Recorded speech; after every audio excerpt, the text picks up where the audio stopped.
Good evening, students. I hope I am audible and visible to all of you.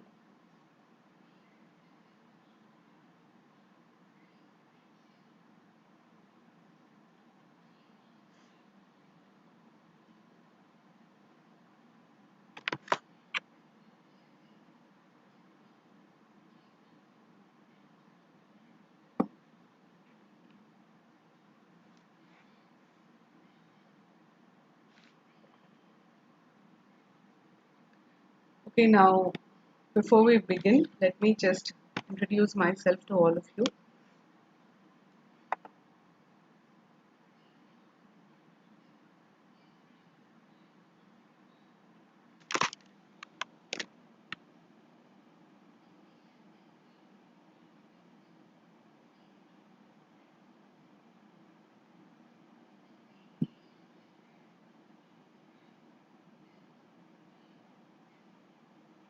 Okay, my name is Deepika Reddy. I have been teaching students preparing for civil services for about 12 years now, and I basically handle Indian polity, society, social justice, ethics, integrity, and aptitude. This is about my profile.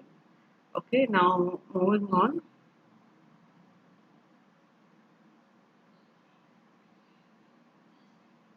This is a series of lectures that I've been doing on the YouTube platform, basically to help students get a hang of different concepts, basic concepts that are there. Okay, now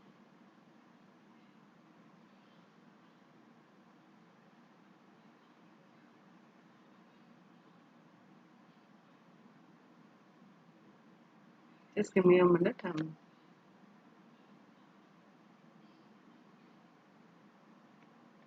Hi, Rajendra. Okay, so before I begin with the class today, let me just introduce you to the Unacademy UPSC Championship 2.0. It is a all India free mock test targeting the 2021 prelims, paper 1 general studies. So those students who are planning to appear prelims next year also can avail these tests. Basically, these tests started on 30th of August, 6th, 13th, 20th, and 27th. So you still have a chance to take these two tests. I would personally recommend you all following these two tests because these two tests are very. This is a national level exam. You have more than 20,000 students writing the test at a time. You'll be able to, you'll be able to compare your performance with others. Relative performance is important in a competitive exam. Where do you stand in this 20,000 is important. Ranking will be given to you. The best part is the papers are set by top educators. Discussion is being conducted by top educators. So you'll have the benefit of knowing where you stand, and the papers are of a very good standard. So I would personally recommend this. And apart from that, the top rankers have certain scholarship, subscription, and scholarship, and all those benefits. Now, apart from that, as you all know, an academy has a subscription model apart from the free platform where you can learn from your house. You'll have unlimited access to all the courses that are running at that time. You have top educators teaching on the same platform. Syllabus will be exhaustively covered. There will be regular doubt clearing sessions, live tests, study material, answer writing sessions, and mentorship and guidance will be there. Now, moving on, these are the benefits of the Plus subscription. So you can avail these benefits. Apart from that, 14 September 2020, we just started 3 full-year batches. One is English bilingual, the second is Hindi, and the third is English. These three batches started on 14 September 2021. The basic idea behind these batches is to give you a structured course for to have a properly structured course for your preparation. In these batch courses, you'll have top educators teaching. Everything is neatly organized, systematized. The timetable is properly prepared by an academy itself. And apart from that, you also have the Ultimate Revision Booster series that is on from 5th to 30th September, Monday to Friday. Every day you have these live classes and sectional tests. This will be bilingual as well as in English. So this is about the this thing. And by the way, if you are planning to enroll, you can use my code deepam.2108. You will get 10% discount for using my code on what is being charged. And every day you have daily current affairs test series, 7:30 p.m. in the evening. 20 questions for 40 marks will be given, followed by a test analysis. So this is about the benefits, and you can follow an academy on any of these channels: YouTube, Articulate, Lakshya, Expedition, Telegram, Facebook, anywhere you can follow. So this is about the Plus platform. Now let me continue with this course. So this course I have basically titled it as Basic Concepts in Indian Polity. The idea behind this course is to help you study the basic concepts, understand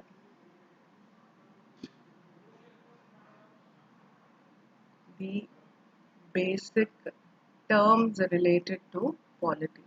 Understanding these terms is very, very important for a conceptual clarity. These are terms related to the subject. The conceptual clarity will be there only if you are able to follow this properly. So that is the reason why for conceptual clarity you have to go through these basics. Now I have already taken 2 sessions on this. This is my third session. In the previous sessions I have explained concepts like preamble, objectives, resolution, what do you mean by secularism, dominion, status, republic, sovereignty, democracy, these things I have explained. Today's session we are going to begin with understanding socialism, justice, liberty, fraternity and so on. Okay, so let's begin with this. Now the next term that we look at is socialism. What do you mean by the term socialism? Socialism is an ideology which talks about social control of the state.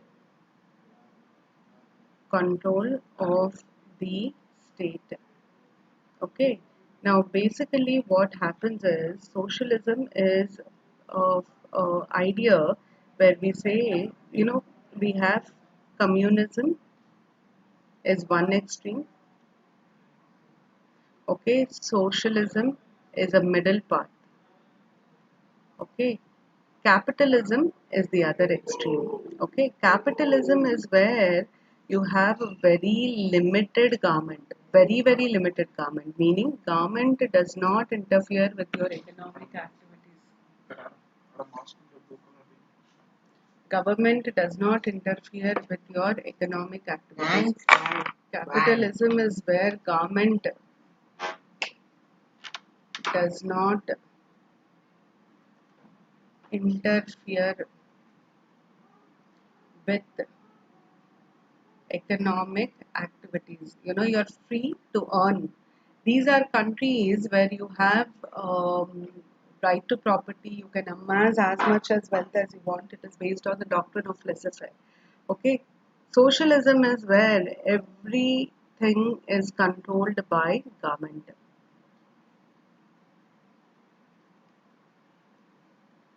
Controlled by government. While capitalism leads to an unequal society, socialism aims at creating an equal society. So basically, when we talk about capitalism, capitalism is about unequal society,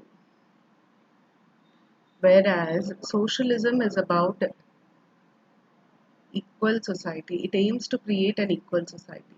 Communism is also about an equal society, but it talks about creating an equal society where there is no need for government, no government. We only talk about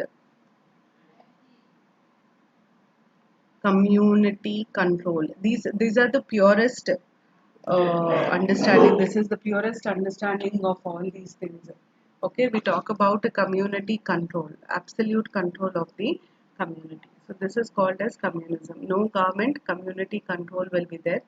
uh, Equal society. Both communism and socialism aim to create an equal society, but how do they want to create? What is the difference between the two? That depends on how it is created. Okay, so this is about communism, socialism, and capitalism. Now let's detailedly understand about socialism. Socialism is about creating an equal society. The government's focus is to ensure that there is no disparity in all spheres, okay, to remove disparities in all walks of life, in all walks of life. Okay, I cannot call communism as an equal society because the basic idea behind communism, there are different scholars, if you talk from a political science perspective on communism, but basic idea behind communism is as per one's contribution and one's need. How much am I contributing to the society? That much I can take. Okay, as much as I need and my contribution. That should be the basis for what I take from the society. But in socialism, it is not like that. We want to ensure that there is no disparity in all walks of life. We want to ensure that we create what is called as an egalitarian society. We call it as an egalitarian society. This is about socialism, what it wants to create. Now, how do we further understand this? See, basically, socialism talks about an egalitarian society, an equal society.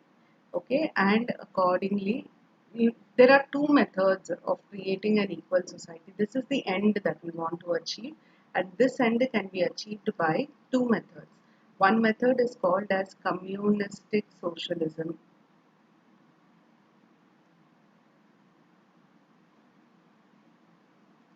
Okay, the other method is called as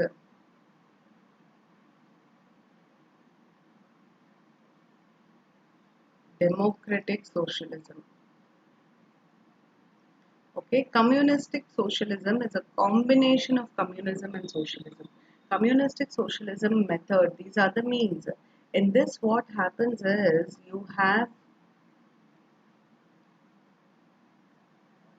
the, the government plays the role of a custodian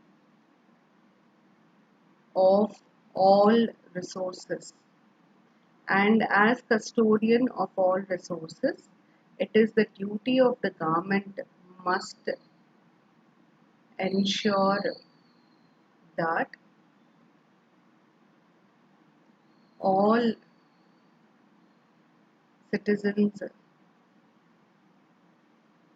are equal. Okay, how does the government ensure that? In communistic socialism, what happens is,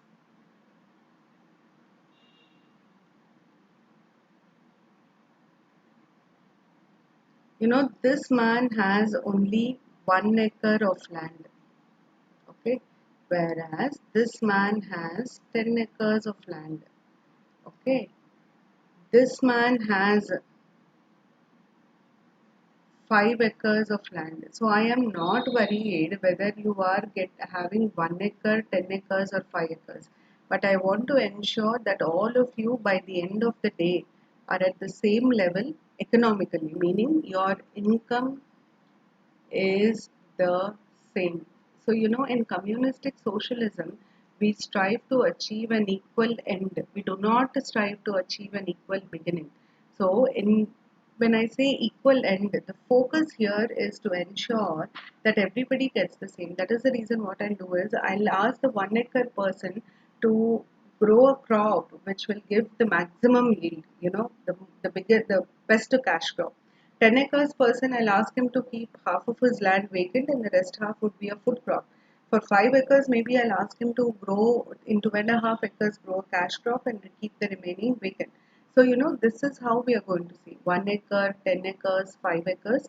We are going to ensure that all of them reach the same level at the end of the day. This is called communistic socialism. In communistic socialism, the government decides what to produce. Okay, when to produce,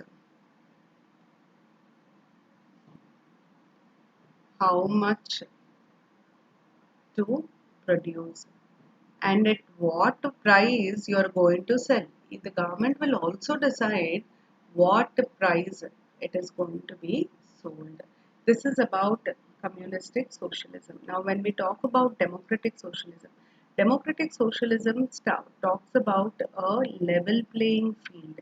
It wants to create a level playing field. It wants to give an equal beginning.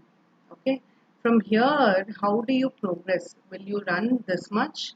Will you move this much? Will you move this much? Or will you remain here itself? Will totally depend on your capability. Democratic socialism creates a level playing field at the beginning. Okay, okay. It talks about a mixed economy. The meaning of mixed economy is we want to ensure that the beginning is the same.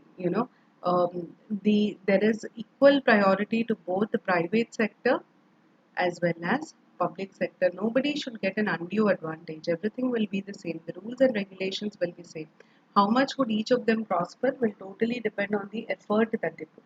This is called as socialism. Indian constitution envisages a democratic socialism. It does not talk about communistic socialism, and socialism is achieved through directive principles of state policy. This is the first.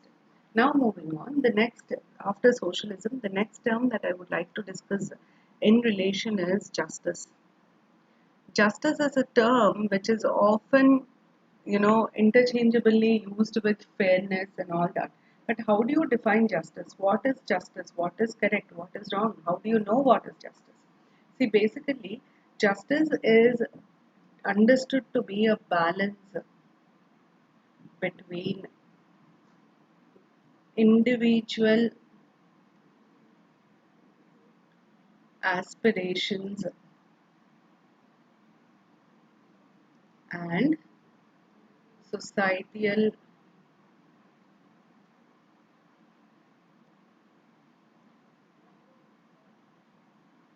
wants.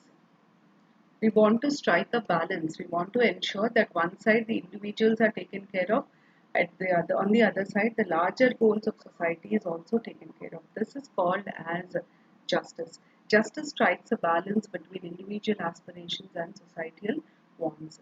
Now, to understand this better, I'll give you a small example.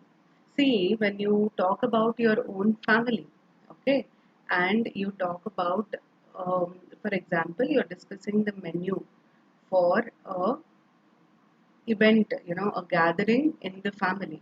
Okay, now in your family you have your father, mother, and one sibling one and sibling two. Okay, now it is a family get together. Now we want to decide on the menu for the family get together. The father suggests a menu, the mother suggests a few dishes, son one suggests a few, son two suggests a few. In fact, one says we'll have Indian cuisine. One says no, we'll have Mughalai in Indian cuisine. Okay, the other says no, we should have Chinese. And the fourth one says no, we'll go for continental. Okay, now when you have so many suggestions being given, if you only stick to one of these, the remaining three will say it is injustice to all of us, because you have not considered us. We wanted something else, but you did not listen to us. So we will not accept it. We are not happy with what you have chosen. Okay, so what you do is you sit down, you discuss, okay, and then the father comes to a conclusion. The father says, okay, we will have two dishes of Indian, two dishes of Mughlai. Let the starters be Chinese, okay, and let the salads come from continental. Now when you are doing this, you're considering a part of yourself. The father is considering a part of what he wanted, what his wife and his two children wanted. Okay, this is called as justice. It is a balance. Justice always aims at common good. There should be a benefit for all, common good. It does not look at everybody. It does not look at fulfillment of everybody. Justice is more about satisfaction. Please always remember, satisfaction is where you don't get everything, but you're not deprived of everything. There is a balance in what you get. So we aim at satisfaction, whereas fulfillment is another thing. Fulfillment usually leads to deprivation. Justice focuses on satisfaction and not on fulfillment. It does not talk about fulfillment. It talks about satisfaction, how satisfied you are. You wanted this, at least you got this. Our government, in framing its policies, laws, and all that, tries to strike an effective balance between different communities. Like, you will have policies for SCs, you'll have policy for STs, you'll have policy for BCs, women, there will be policies for senior citizens, something or the other. If you look at the budget will have something or the other for each of these communities, because you cannot deprive one community, you cannot give importance to another community over one community over another. You have to balance the needs of all these communities. That balancing act is called as justice. Justice is a very important concept, usually not very clearly understood, because we assume justice to be fairness. We only look at justice from a judicial perspective, but justice is not just about judicial perspective. It is also about your parents, your day-to-day life. You can apply this concept anywhere. Justice is about balancing everything. Okay, now apart from justice, the other term that is used in our constitution is liberty. Liberty owes its origin to the European countries. There were many liberal thinkers, we call about conservative, liberal, post-liberal, neoliberal. So, we have different types of thinkers. Liberty is basically a concept that evolved from, see, liberty was a concept that evolved in when a question arose as to, do we need government? Okay, there were many people who said we don't need government. There were people who said we need government and we need absolute government. Okay, if at all we need government, how this government comes into existence? Because comes into existence will determine the relationship between government and citizen. For example, liberty is nothing but it determines the relationship between government and the citizens. Now, what is this relationship between government and citizens? It is basically about to what extent can government interfere with the personal freedom of an individual. Okay, now the question here is, am I going to talk about government? See, this is government, this is individual, this is society. Government is basically there to ensure that there is some coordination, peace, stability, harmony in society, for which it frames rules, regulations, and so on. Will the government limit itself to society, or will it also penetrate into an individual's life? If it is entering an individual's life, to what extent will it enter? Meaning, will it enter into your life only when you are violating something, or when you are breaking the law, or when you are taking away somebody's freedom? Or will it interfere with your life to the extent that it will tell you what to do, when to do, how to do? Will it interfere into your life to the extent of determining whom you should marry, whom you should not marry? Okay, so to what extent can the government influence your personal freedom? Because there are certain things that are personal to human beings, like what they want to do, what they want to study, whom they want to get married to. These things, will the government interfere with this also? So liberty to be understood, I've just given you the general context, but otherwise liberty should be understood as freedom from state captivity.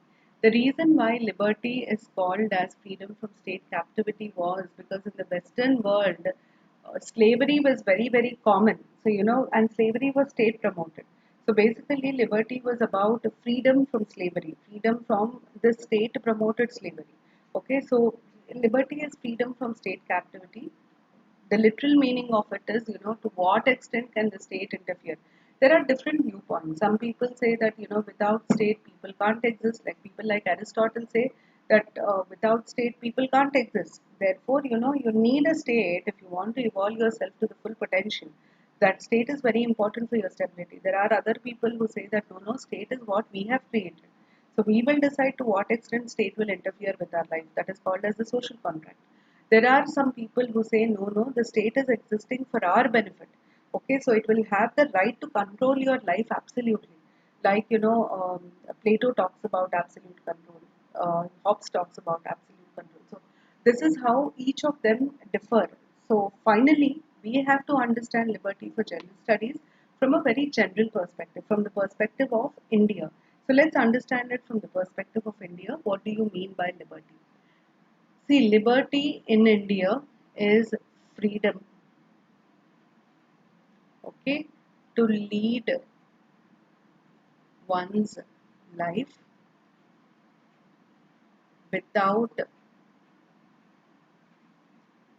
interference from state.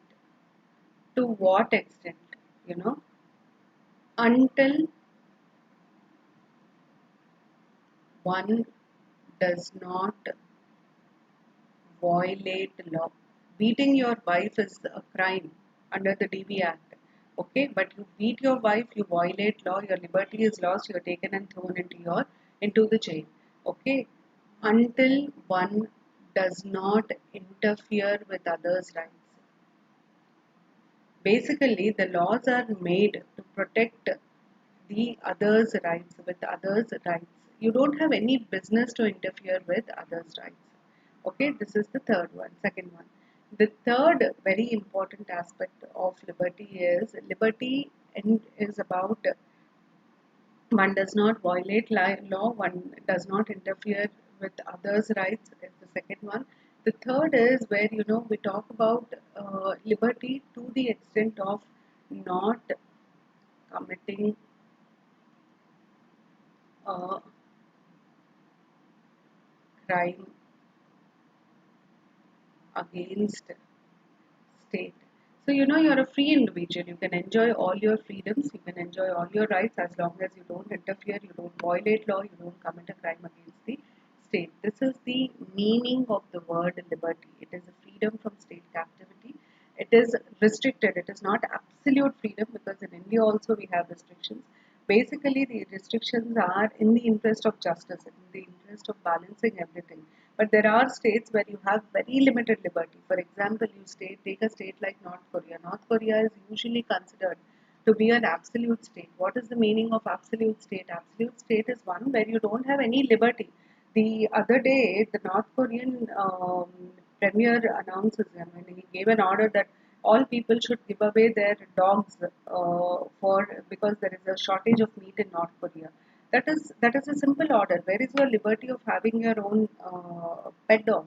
Okay. Likewise, China's one-child policy. China will tell you regulates the birth of children. So liberty, you have to look at liberty from different contexts. But in India, you have liberty, but it is restricted. It is not absolute because under certain conditions, your liberty may be taken away. This is about the liberty. Then we talk about the word equality. See, equality is a very simple word. Equality means no discrimination. It is a discrimination free society. First, no discrimination leads to equal treatment. When there is no discrimination, when people come to the same level, you have to treat them equally. So, equality is about absence of discrimination and equal treatment. Okay, and in India, equality is guaranteed under Articles 14 to 18. This is about the concept of equality.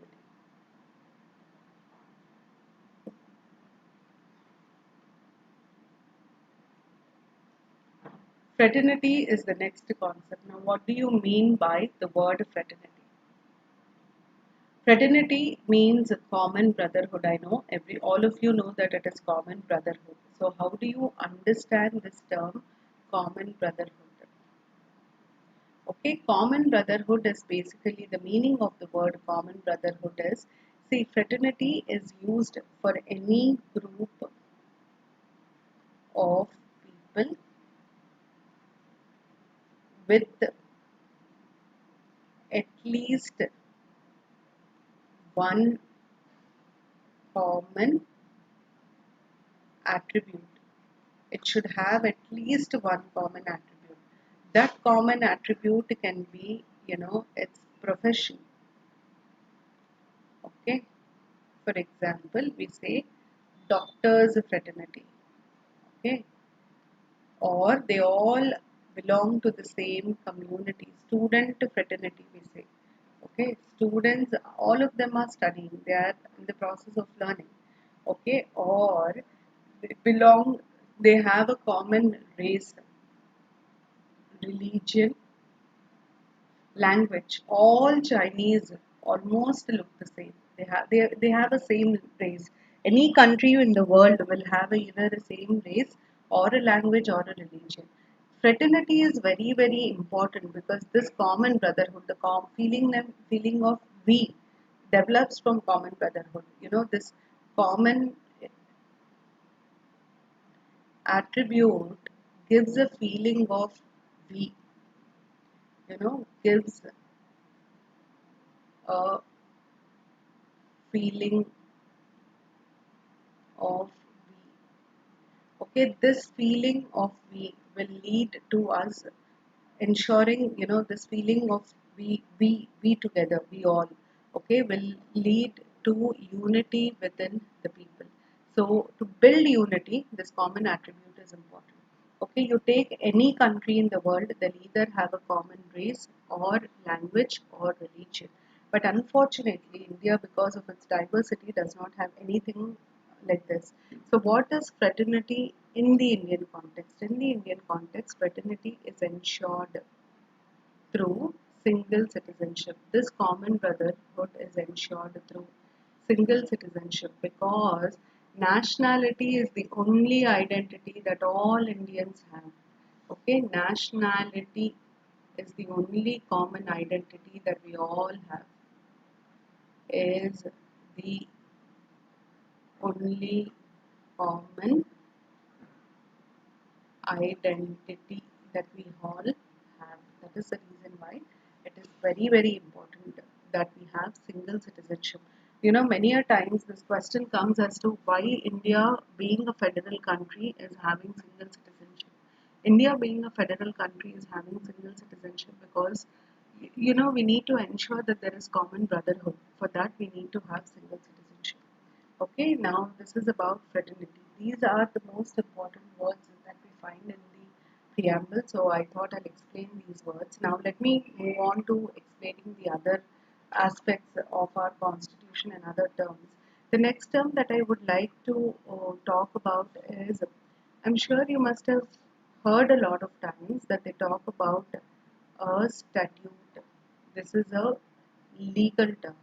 Okay, this statute is also called as ordinary law. Okay, now what is a statute or an ordinary law? Ordinary law is a general term. Okay, statute is a technical term. It is a legal jargon. Okay, both mean the same. We use this generally. This is in the legal jargon. Now, what is statute or ordinary law? Basically, you have to remember that the the lawmaking organ of government is the legislature. Lawmaking organ is the legislature, and legislature will not is not a single person but a group of people. When you have a group of people making laws, they have to take decisions through voting. So, how do they take decisions? They take decisions by voting. Okay. Now, when I am saying that they should be taking decisions by voting, it is very important to decide on the number of people to approve for it to be considered passed. As I said, out of 100, do you want only 51 to approve, or do you want 60 to approve, 75 to approve, 80 to approve, and the list goes on. When you say only 51 to should approve, and that is good enough. 51 is the lowest majority. It is the least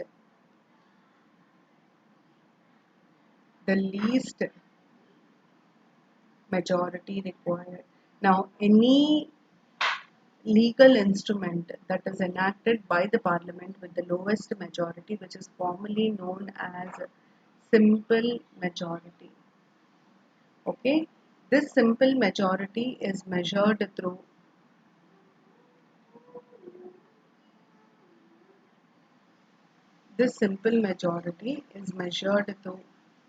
present and voting divided by 2 plus 1.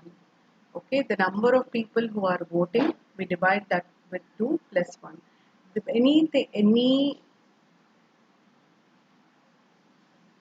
instrument, I'm using the word instrument, but otherwise any law approved by legislature with a simple majority is called as a 1 minute statute or ordinary law. This is the meaning of the word statute. This is how we understand a statute. Now moving on, the next thing that we have to, once you understand statute, I'm taking you into different terms. Okay, now in a statute, what happens is you will have preamble. Okay, then you will also have chapters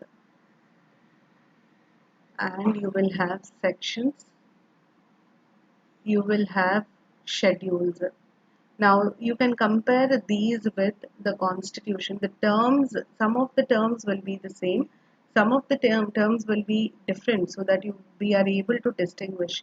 Preamble will be the same even in the constitution, but the chapters in the statute are nothing but the parts of the constitution. The sections are nothing but articles in the constitution. Schedules remain the same. There will be no difference. We call them as schedules here, we call them as schedules here. For example, when I talk about Indian Penal Code, Section 377 of IPC, Indian Penal Code is a statute. Okay, Section 377 of IPC, I say that it criminalized unnatural sex. It was related to the LGBT community. But when it comes to the Constitution, I will say Article 17 basically abolishes untouchability. So this is how the terms are different, so that it is easy for us to understand. Whenever you hear the word section in the news, you have to remember that they are referring to an ordinary law. Whenever you hear the word article in the news, you have to remember that they are referring to the constitution. Most important will be these two terms. Section and article is more important. Okay, now moving on, this is about statute, constitution. The next term that we have to know with respect to judiciary is, I have already discussed what is adjudication, but I have not told you what is a doctrine. Okay, we come across so many doctrines. We say doctrine of eminent domain, doctrine of basic structure, doctrine of rarest of rare. Okay, so doctrine of basic structure is the most famous. You must have heard it so many times. But we have to understand, what do you mean by the term doctrine?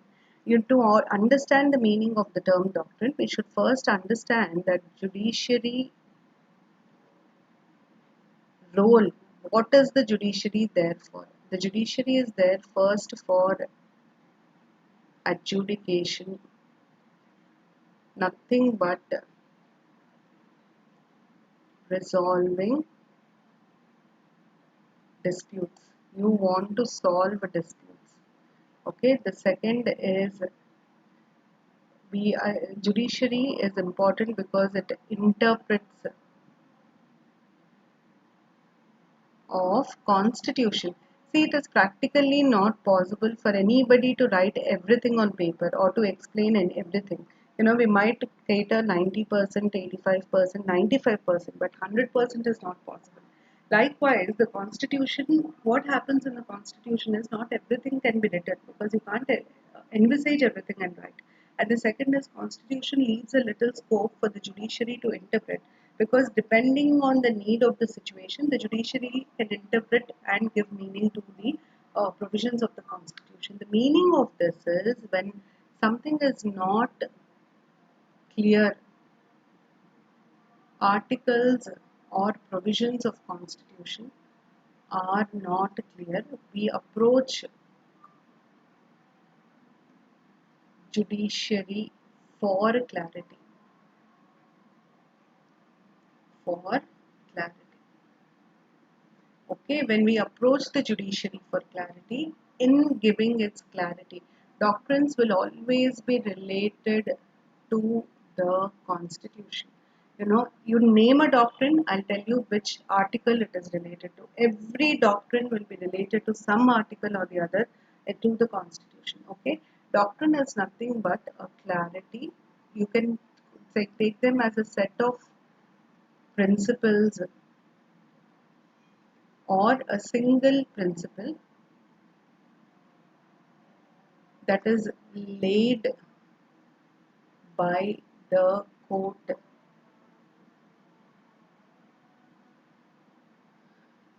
to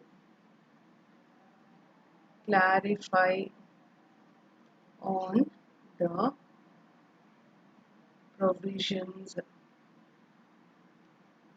of the Constitution.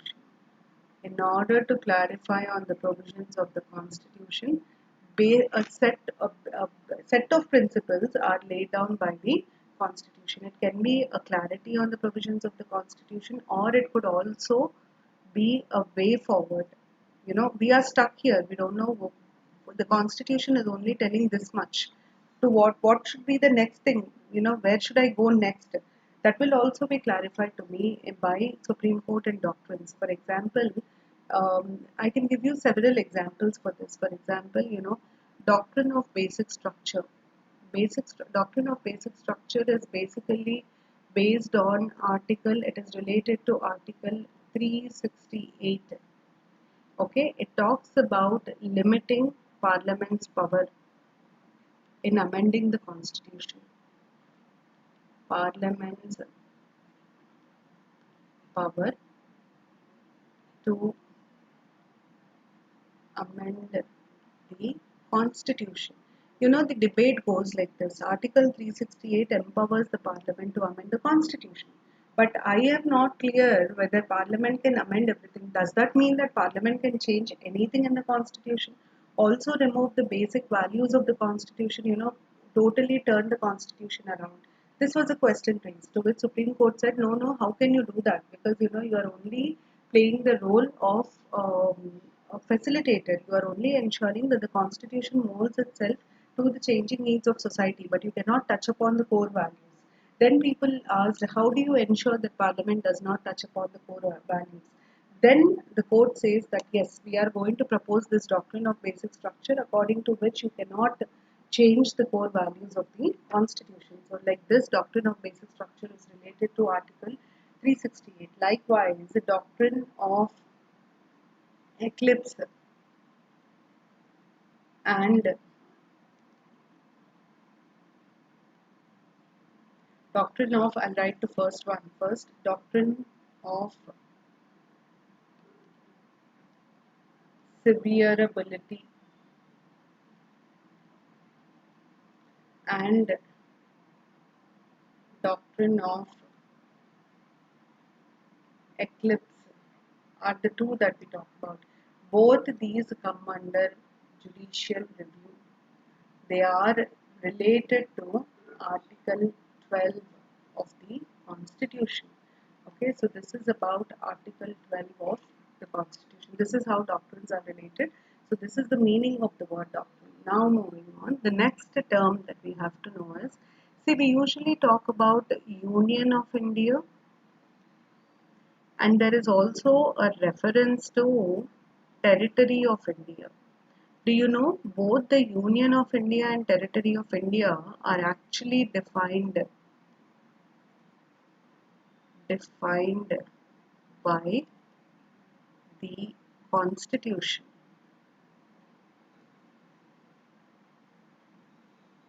Okay, in Article 1. Article 1 of the Constitution defines Union of India and Territory of India. According to Article 1 of the Constitution, Union is states in India.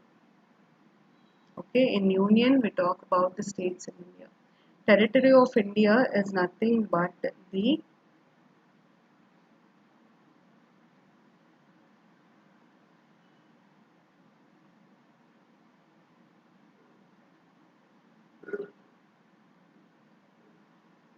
states less union territories. Okay, we talk about states, we talk about union territories, we also talk about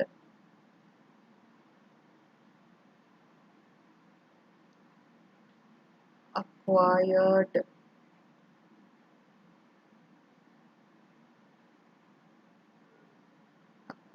territories. So, territory of India will include the states in India, the union territories, acquired territories. These come under territory of India. Okay, so this is given under Article 1. To put it simple, states in India are considered as Union of India. Territory of India will have states, union territories, and acquired territories. The mention of this word is important because this word indicates that India can acquire new territories. Does not mean forcefully, but if at all there is a territory which wants to join the Indian Union. The reason why this was provided for was when our constitution commenced, constitution had commenced, India was not completely integrated. Okay, there were many princely states. Integration was not completed. Integration of India, post-independence consolidation, we call it, was not completed. So there should have been a provision, not completed, there should have been a provision for post-integrated consolidation. And that is the reason why we have this very clearly defined in our constitution. This is about Union of India. This is about territory of India. Am I clear? I hope I'm clear with this. Now, moving on, the next term that I would like to define is a citizen. Okay, a citizen is somebody who is identified as an entity of the state or the country. State in this context is nothing but the country. Okay, citizen versus we use the term alien. Okay, in political science, alien means a foreigner. Okay, I will be an alien in Pakistan, China, Japan, Sri Lanka, and so on because I'm an Indian citizen. Okay, what is citizenship? Citizenship is an identity which is given to you, stating that you belong to a particular state. It is a very, very important identity because it is globally recognized. So, citizenship first gives you an identity. Apart from that, it gives you certain exclusive rights. Most of the times, these exclusive rights are political in nature. Political rights like the right to vote, the right to hold public offices, and so on. Okay, they also, citizenship also ensures your security and safety. And of course, citizenship also comes with certain liabilities, certain obligations or duties towards the state. Okay, this is the meaning of citizenship. Everybody worldwide will be a citizen of some country or the other.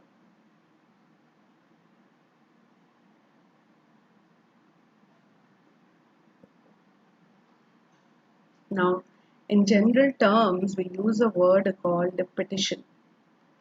What do you mean by a petition? Petition is basically a representation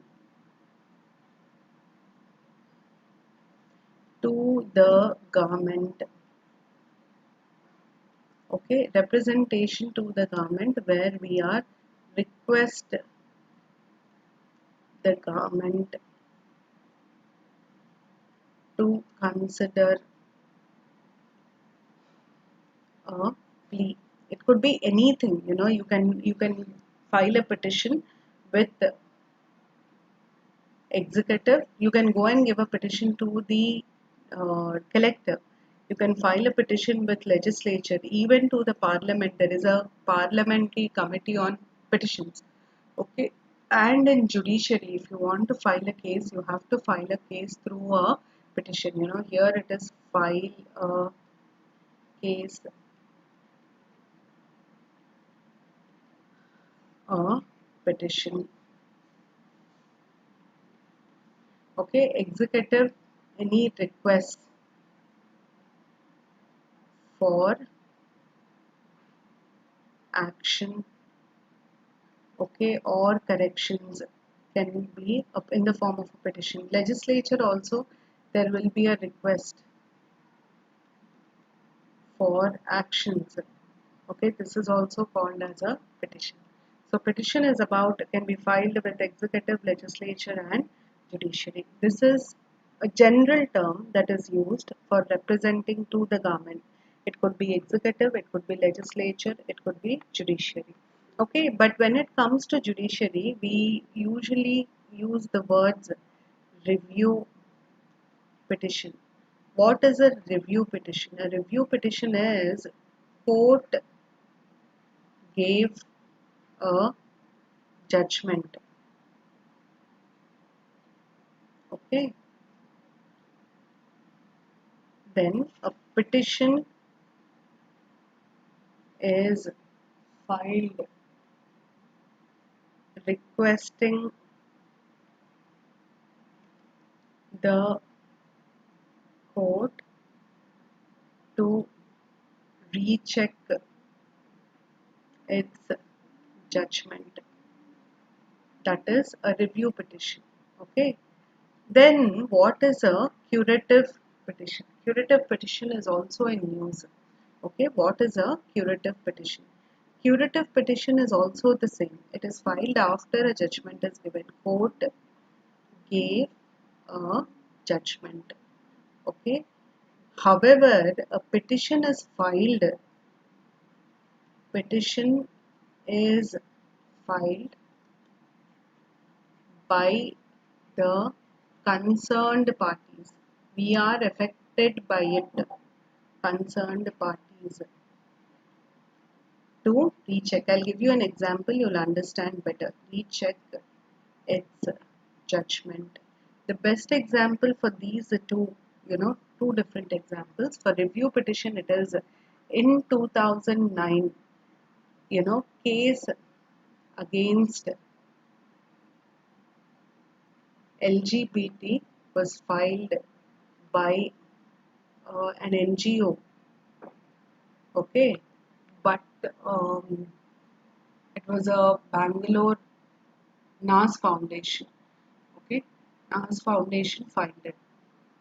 But again, after the Supreme Court, this was in the Delhi High Court. Okay, then Supreme Court, some religious organizations and all filed a case. But 2018, the case in which case against Section 377, the case in which Section 377 review was asked, was filed by Navtej Singh Johar and others.